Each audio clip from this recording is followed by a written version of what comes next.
d'accord depuis longtemps. Moi, je ne serai pas ici. Habib ne serait pas là. Habib ne serait pas là. Fatima ne serait pas là. Eva ne serait pas là. Fadilou serait mort. Bassirou Diomaye serait mort. Nitov serait mort. Hannibal Jim serait mort. Bentaleb serait mort. Ayoub Jim serait mort. Anita serait mort. Sokaï serait mort. Et ce qu'ils ont fait à l'UPC, c'est ce qu'ils ont fait ailleurs en Afrique. Donc voilà comment il faut comprendre ce qui se passe aujourd'hui. Il y a une résistance beaucoup plus forte qu'avant. Ce qui se passe aujourd'hui, c'est une deuxième phase de lutte pour la décolonisation de l'Afrique. Après la première phase, qui a donné des acquis, mais qui nous a quand même maintenus.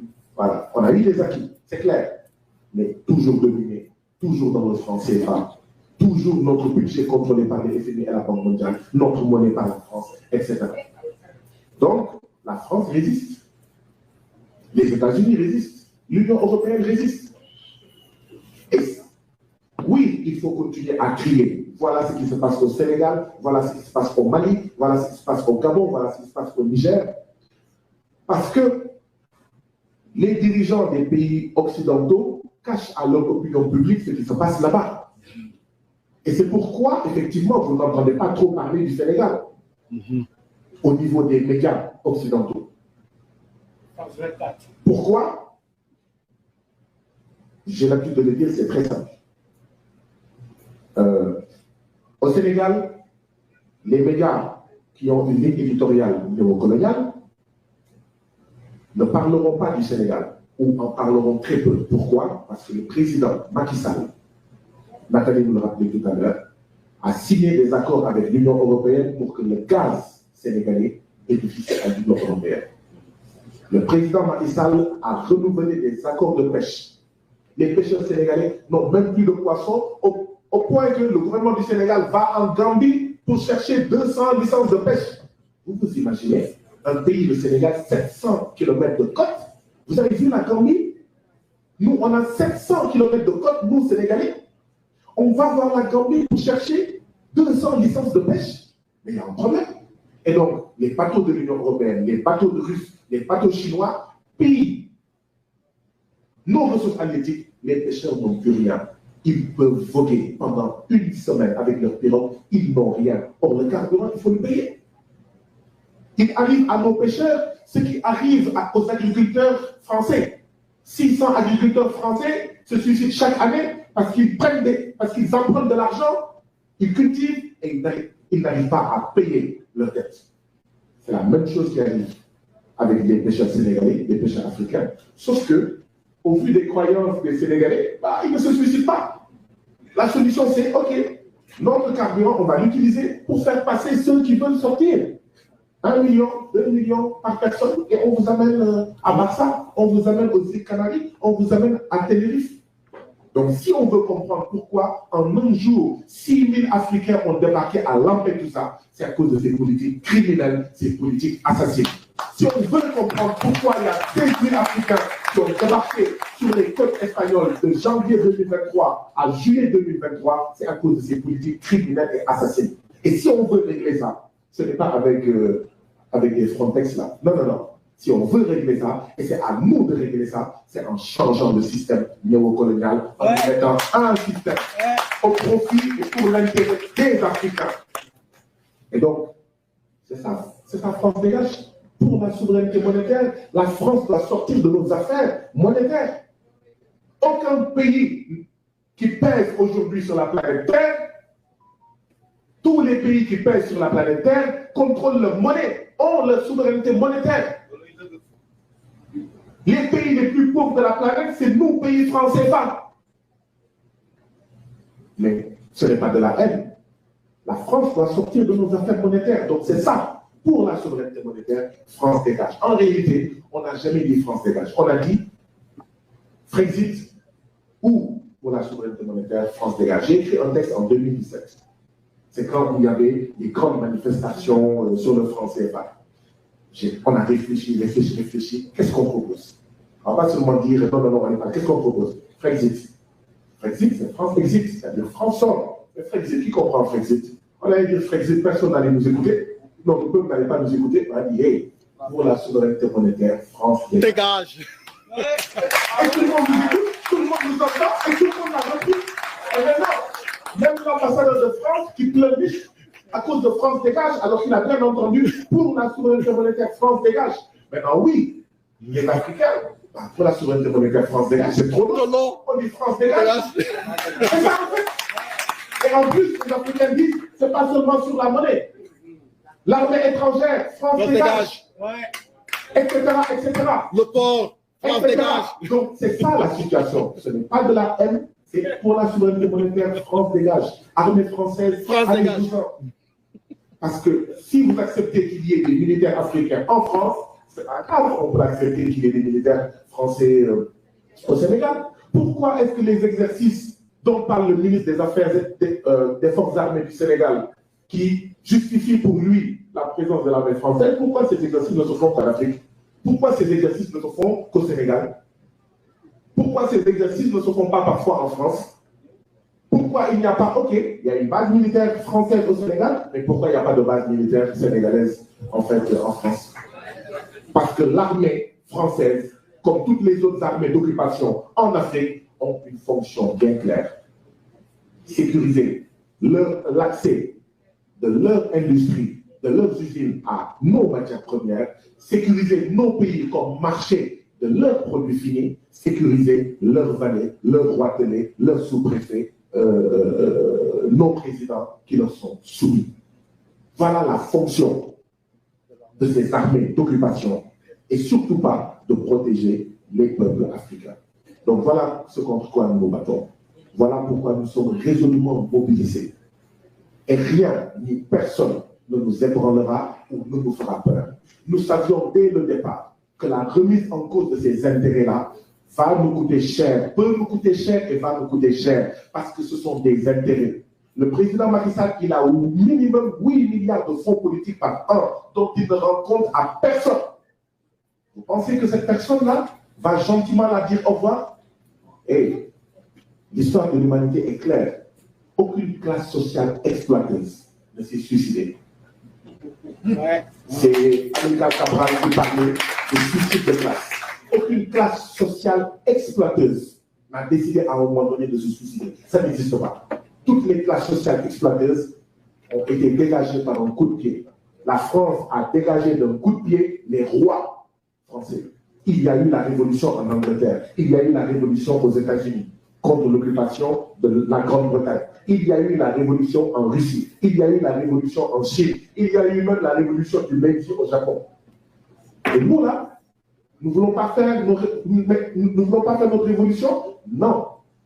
Je crois que c'était je ne sais plus où j'étais en Europe. Et en Espagne, c'était en Espagne. Ça devait être à Barcelone. Et il y avait un Sénégalais qui me disait, oui, Guy Marius Sagna, moi, ce que je veux, c'est que vous, le PASTEF, quand Macky Sall interdit des choses, vraiment, il ne faut pas lui opposer la violence, parce que la violence, c'est pas bon. J'ai dit, oui, je suis d'accord avec toi. Mais toi, là, qu'est-ce que tu fais en Espagne? Les Espagnols ont dû se battre pour que toi, tu viennes ici et que tu restes ici. Si j'ai contre la violence là, au Sénégal, il ne faut pas aller dans les pays où les gens ont dû se battre contre Franco, contre leurs oppresseurs, pour que leur pays en soit à ce niveau-là. Je ne souhaite pas qu'on se batte. Mais comme j'ai dit, les classes sociales exploiteuses ne lâchent jamais, gentiment, poliment, et oui, non, c'est pas grave, ok, on reconnaît qu'on a fait du mal, etc. Donc voilà un peu la situation. C'est un peu ça que je voulais dire en guise d'introduction pour ajouter aux excellentes introductions d'Habib et de Nathalie, étant donné que c'est un échange. Mais voilà pourquoi nous nous battons. Voilà ce qui vaut à Ousmane Sonko d'être emprisonné arbitrairement aux 1500 détenus politiques. Voilà pourquoi depuis 4 mois au moins au Sénégal, toutes les manifestations sont systématiquement et arbitrairement interdites. Ce qui fait dire à certains, au Sénégal, on est dans une interdicture. C'est-à-dire la contraction de interdiction et dictature. On est dans une interdicture. Systématiquement. Tout est interdit. Mais la lutte continue. La lutte va continuer, et comme disait Habib, pour nous, de manière inéluctable, de manière inexorable, de manière inévitable, février, c'est Ousmane Sonko et Pastef. Wow. Quel discours. Mashallah. Vraiment. Merci derrière. Je prends le second micro, comme ça vous allez entendre aussi. Alors, une belle audience aujourd'hui. Alors, Nathalie, je crois qu'il y a une de vos compatriotes qui est ici. C'est une conseillère municipale. Ah, c'est vrai, hein? Elle s'est bien cachée, hein? Alors, on a fait une marche, la fois dernière qu'on a fait la marche. Elle est venue stander avec nous. Elle a parlé au député cher Chorombaké qui était là. Madame la conseillère, encore une fois, nous les Sénégalais, nous avons emmené nos députés ici. Si vous voulez, madame, c'est la conseillère. Je vous donne la parole. Vous êtes la bienvenue. Voilà. Donc, on va nous donner la parole. Ça ne veut pas dire qu'aujourd'hui, qu'on n'a pas scandé, que vous n'allez rien faire. Le panel est ouvert pour vos questions, parce qu'on ne peut pas laisser juste nos panélistes parler, mais il faut que vous posiez des questions, que vous fassiez vos interventions. Donc vraiment, après la conseillère municipale, je voudrais vraiment que chacun de vous se prépare à poser des questions, parce qu'on n'est pas prêt de lâcher. Madame la conseillère. Voilà. Vous présentez. Bonsoir. Bonsoir, je suis très heureuse d'être là ce soir devant tout le peuple africain, le monde.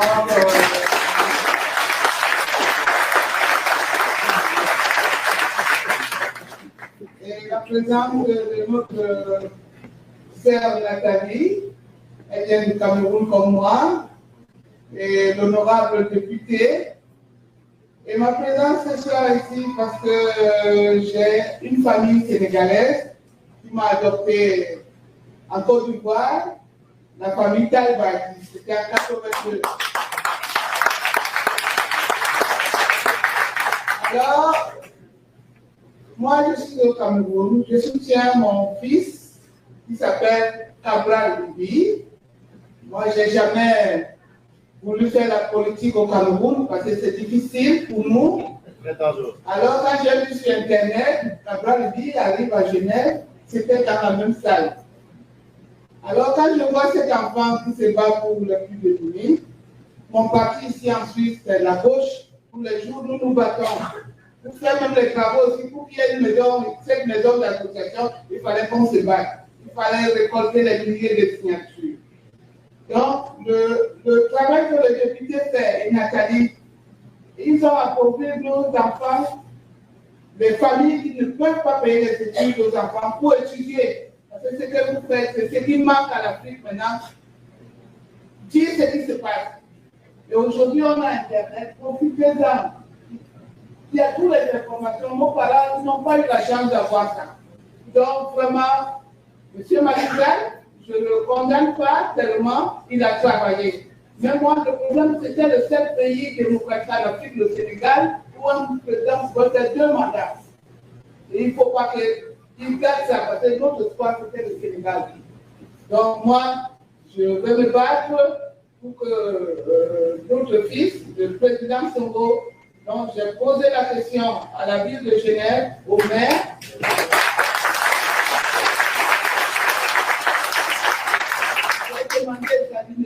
Sa libération immédiate. Alors, le maire m'a répondu 2 jours après qu'il fallait que les Sénégalais, les représentants sénégalais puissent formuler une lettre, envoyer une lettre, parce que c'est la première fois qu'il y a une telle demande. Parce que Genève, c'est une ville internationale. Je vais m'arrêter là. Encore, bravo, et bon courage à la Merci madame, merci madame. Je vais vous dire que la lettre de la photo, on va prendre contact avec vous et on va faire cette lettre. Habib, qui est interpellé, parce que la ville de Genève va s'interposer pour Ousmane Sonko. Voilà, merci. Merci madame.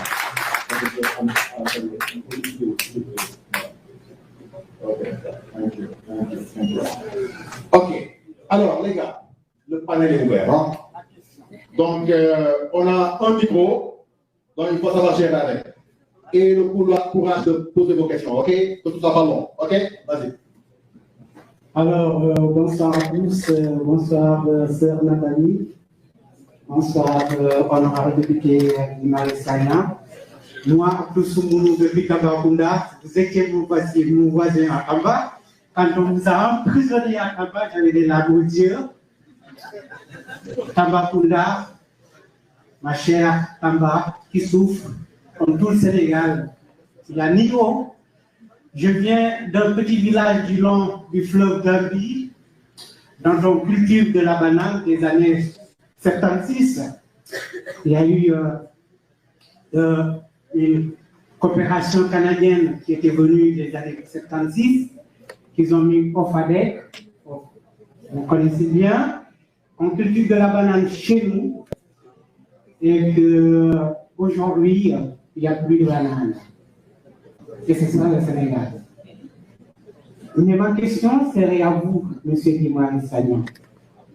C'est vrai qu'on parle beaucoup de la France en Afrique. C'est vrai qu'on parle beaucoup des Occidentaux. Mais M. Imari Sagna, qu'en dites-vous des lobbies maraboutiques au Sénégal?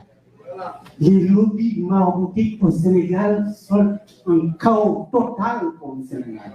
Il faut en parler, il faut oser en parler. Ces lobbies maraboutique au Sénégal.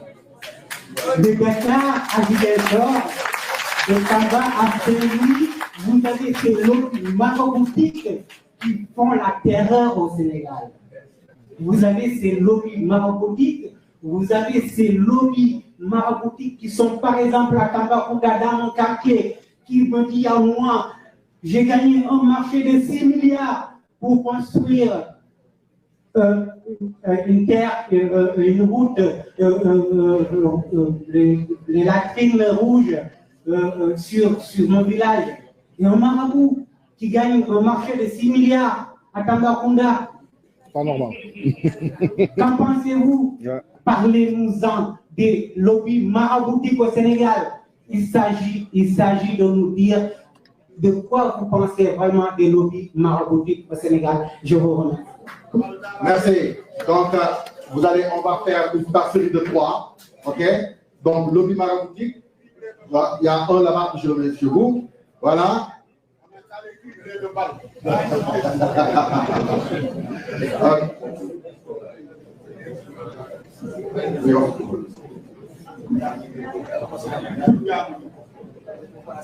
Bonsoir tout le monde.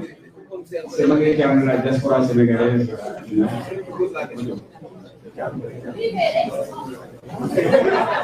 Alors, j'ai un petit commentaire à l'endroit de Sagna et de doléances. Le commentaire, c'est le constat qu'il a fait sur l'incidence du blé, du lait, sur l'incidence négative sur notre balance commerciale. Ce constat-là n'est pas nouveau, parce que depuis le début des années d'indépendance, surtout les années 70, 70 plutôt, il y avait une politique de substitution aux importations qui avait été menée. Je cite comme exemple, par exemple, la boulangerie de Médina à l'époque. Senghor avait constaté que le blé nous coûtait jusqu'à 1/3 de notre balance commerciale. Et de ce fait, il avait préconisé une politique constituée à substituer petit à petit le blé au profit du mil. Et il y avait une opération pain mi-blé, 25% de blé, 75% de mil. Et petit à petit, on allait inverser la tendance. Ça n'a pas marché. Concernant le lait, dans les années 70, il y a eu une usine de production de lait à Lingard, au-dessus original. Cette politique aussi a échoué. Ça, c'est un exemple parmi des milliers d'autres. Maintenant, fort de ce constat-là, et comment comptez-vous mener une nouvelle politique qui ne consiste pas seulement à décrier, mais des choses concrètes qui tiennent compte de toutes les contraintes. Ça, c'est le commentaire. Très rapidement, deux doléances. La première concerne la diaspora suisse ici. Il y a 2 semaines, je suis allé à Lyon pour faire renouveler mon passeport. J'ai écouté le message qu'il avait véhiculé en Espagne. Genève, c'est une grande ville internationale. Et nous avons droit à avoir un bureau de production de passeports ici. Soit ici, soit à Zurich. Pourquoi on doit se déplacer jusqu'à Lyon pour faire nos passeports?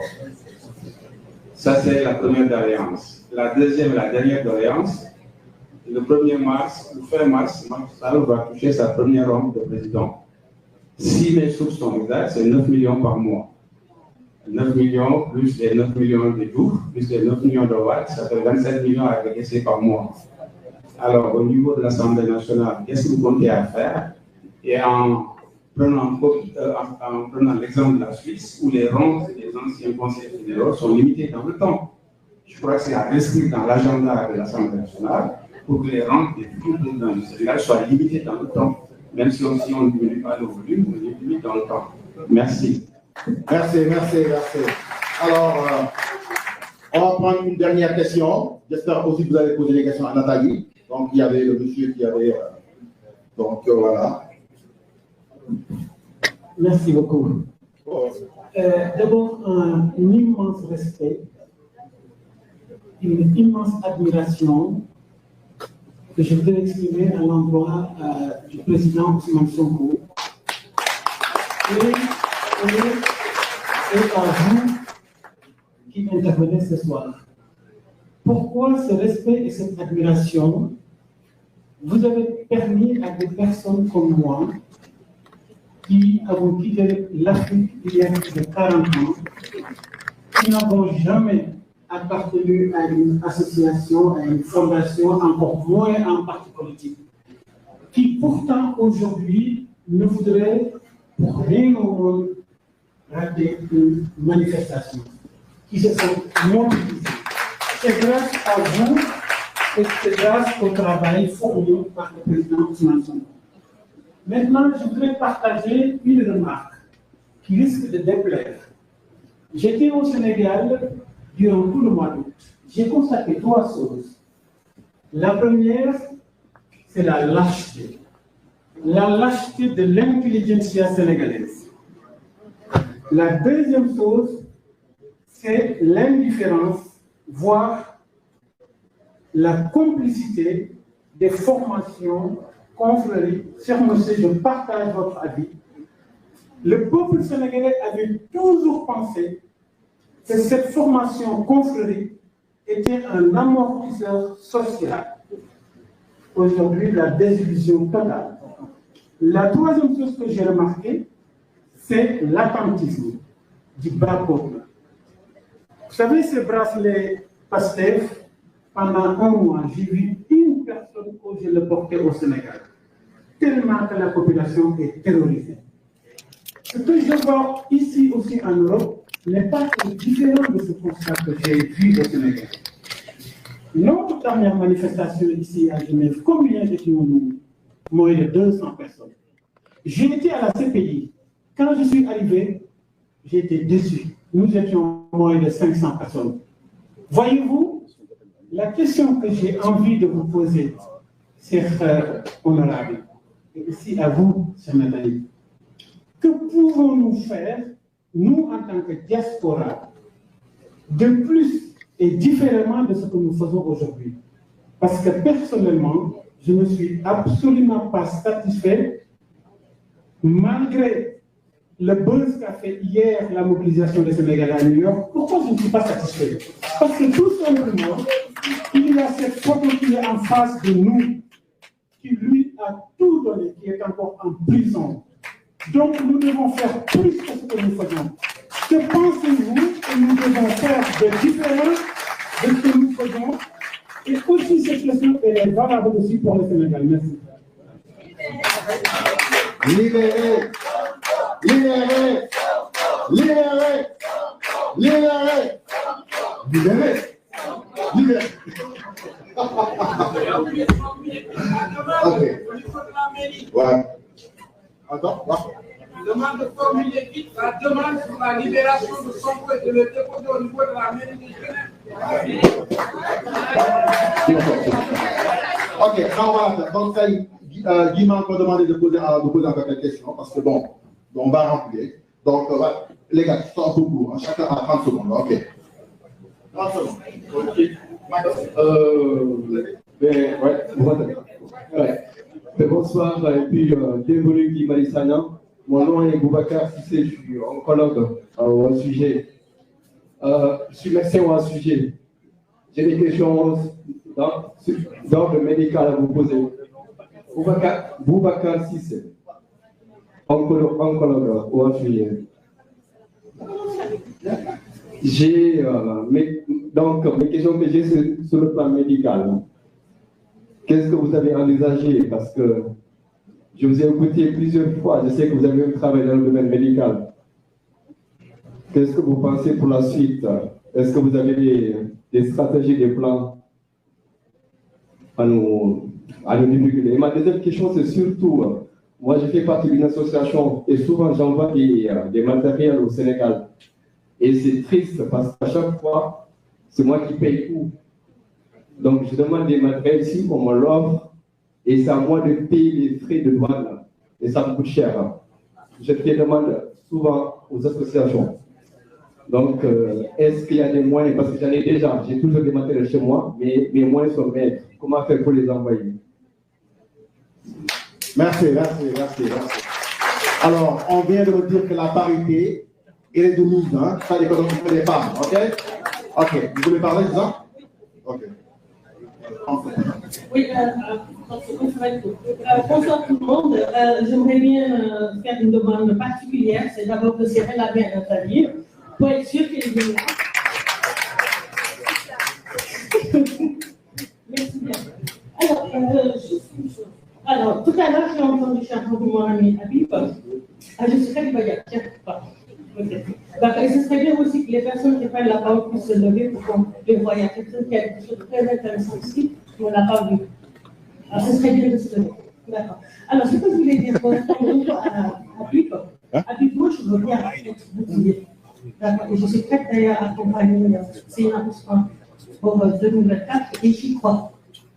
Le seul problème que j'ai, c'est qu'en même temps qu'on travaille pour l'élection de Sina Ousmane, c'est qu'on puisse aussi travailler à mettre des garde-fous pour ne plus jamais vivre ce qu'on est en train de vivre maintenant, qui est une catastrophe. Moi, au lendemain de l'élection en 2012 de Macky Sall, et je crois comprendre, jusqu'à preuve du contexte, c'est les seuls qu'il a eu à gagner. Alors, au lendemain de ces élections-là, je m'entends encore sur les ondes de RFI dire c'est fini, on ne va plus donner de chèques en blanc à qui que ce soit. Donc, je me sens responsable de ce qui se passe maintenant, que je le veux ou non. Alors, l'autre chose, c'est de travailler donc avec des garde-fous adultes. Il y a une idée. D'accord. Alors, l'autre chose, c'est un combat que je veux filer à Guy Malissana parce que dernièrement, j'ai beaucoup voyagé entre Dakar et Genève.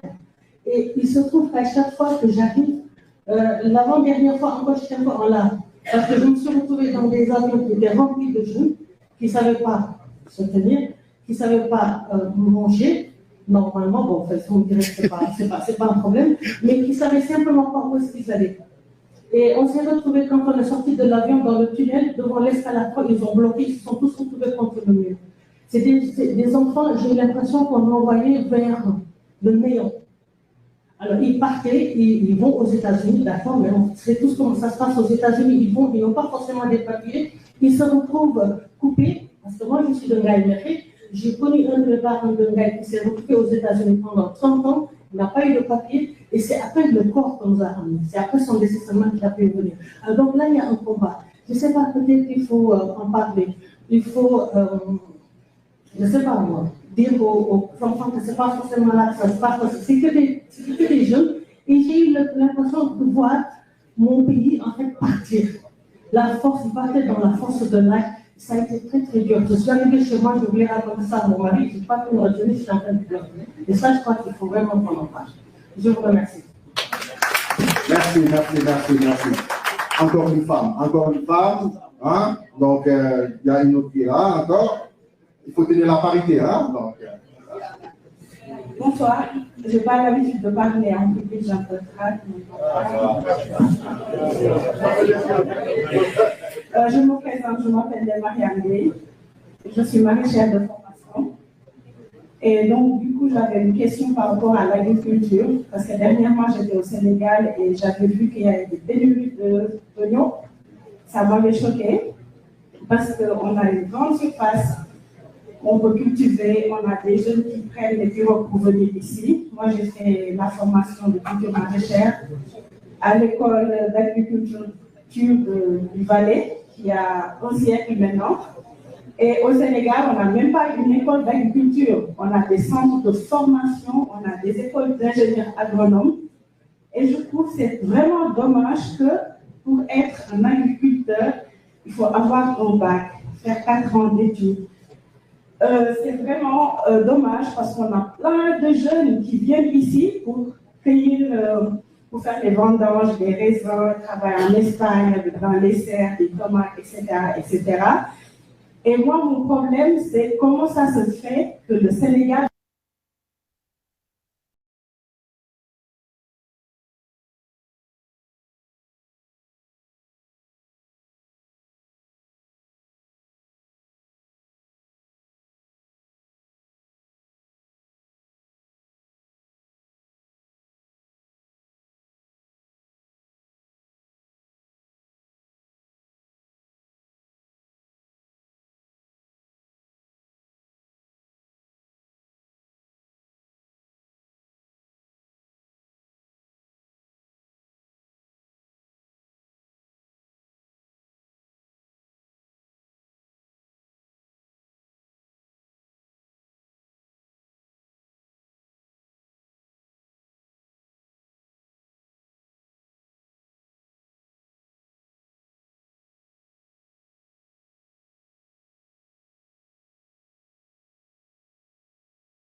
ki ñëpp doon xaar woote na lu mu wootee ñu ne déclaration candidature am ci élection présidentielle yi di ñëw kokan la ñu ne madame Amsatou Sow Sidibé ak parti bii di kaar leneen maa la ko wax madame la présidente moo wootee di woo képp kuy militant sympathisant di woo ndaw ñi di woo itam jigéen ñi mi ngi woo mboolem 14 régions yi nekk fii ci diwaanu Sénégal ak ña nekk ca diaspora ba jàpp leen ko bis baa ngoog alxamis yemoo ak ñaar fukki fan ak benn ci weeru septembre lay doon jeudi 21 septembre lay doon ci atum 2023 bi déclaration bu mag boobule nag ñi ngi ko fas yéene defee ca Armatan nekk ca VDN ba na fa ñëpp ñëw Amsatou Sow Sidibé bu kaar leneen neneen ak ñeneen présidente bu mag bi kilifa gu mag gi moo woote déclaration bu rëy bi ñëpp doon xaar ndaje mi le 21 septembre lay doon ca Armatan nekk ca VDN ba bu ko kenn wute.